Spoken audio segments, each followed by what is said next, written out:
Good Morning San Diego. The time now is 7:26. The San Diego Union Tribune recently published an op-ed piece from San Marcos Mayor Rebecca Jones. In the piece, she asks how the Board of Supervisors posturing on immigration policy is helping the county.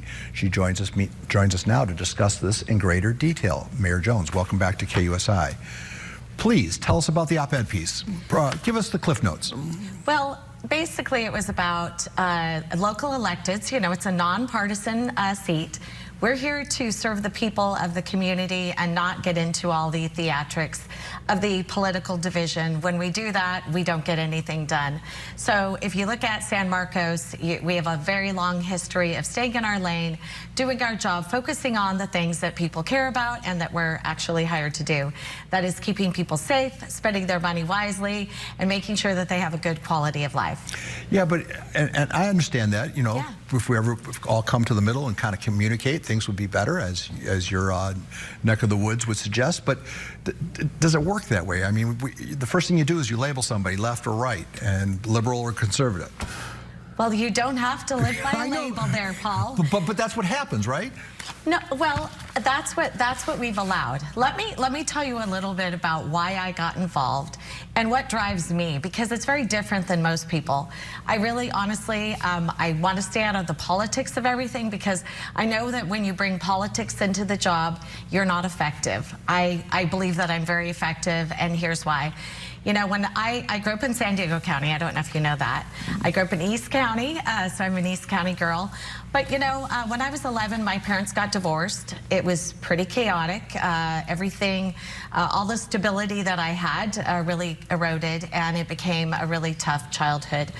You know, I'm actually a survivor of sexual abuse, and that happened, you know, during this time. I went to 3 different high schools, but it gave me a resolve to really serve and to know that I would rise up at some point in time. I didn't know how.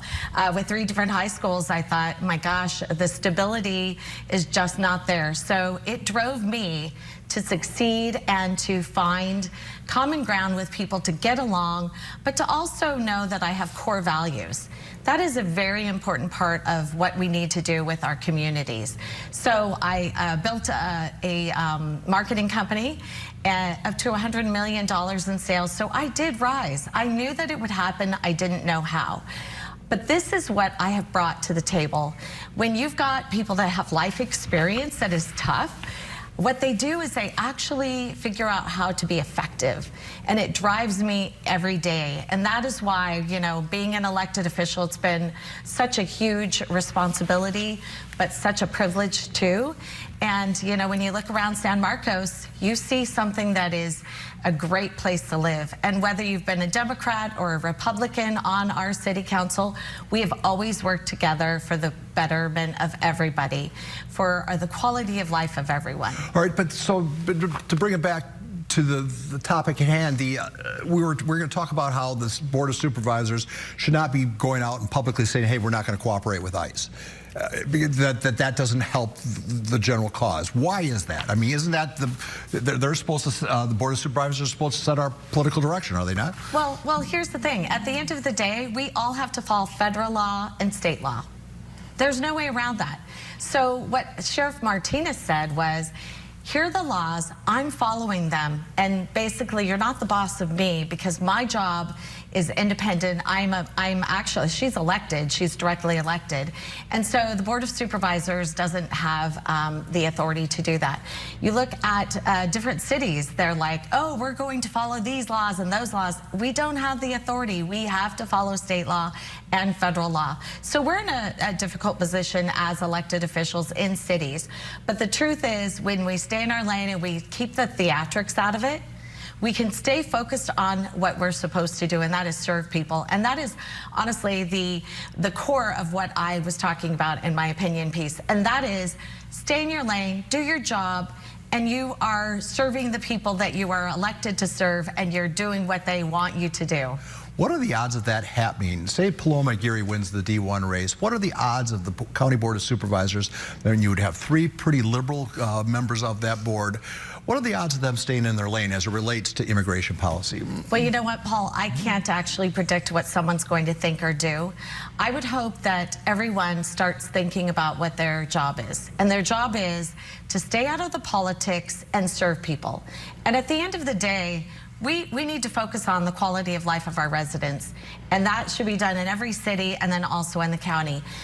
They can't actually live a good life if you're up there fighting about everything when all they want you to do is fill the potholes, make sure their parks are clean and safe, and their quality of life is good, and that you're putting enough money into the infrastructure of your law enforcement and your fire departments and all of those things. We need to get back to our core services and make sure that we are serving people, because, Paul, do you honestly care if it's a Democrat or a Republican that's filling that pothole in the middle of your road? No, absolutely not. Yeah, I think it's a great point. So is that the message going forward for your political aspirations? It always has been. And you know, this is my 19th year in office.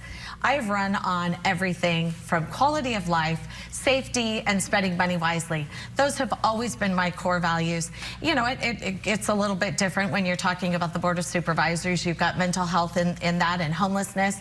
But other than that, it is the same job, just at a higher level. It's more people, obviously. But the truth is, the people don't care about the politics of it. They want you to stay in your lane. They want you to do your job. They want to be safe. They want you to help their quality of life and rise everyone together. And you can't do that when you're fighting about ridiculous things. What's that? High tide floats all boats or something? Yes, yes. All right. And you know what? If you look at my race specifically, you've got two people running in the Board of Supervisors in District 5 next year. They're both working for congressmen. They both have political aspirations. It's a stepping stone for them. When you think about that, do we want D.C. politics here in San Diego County on the Board of Supervisors? I don't think so. It'll just bring another aspect and a little bit deeper in that, so I think not. Sounds like it's going to be a bumper sticker. All right, Mayor Jones, thank you so much for coming in, and I wish you a safe day. We'll be right back with more Good Morning San Diego.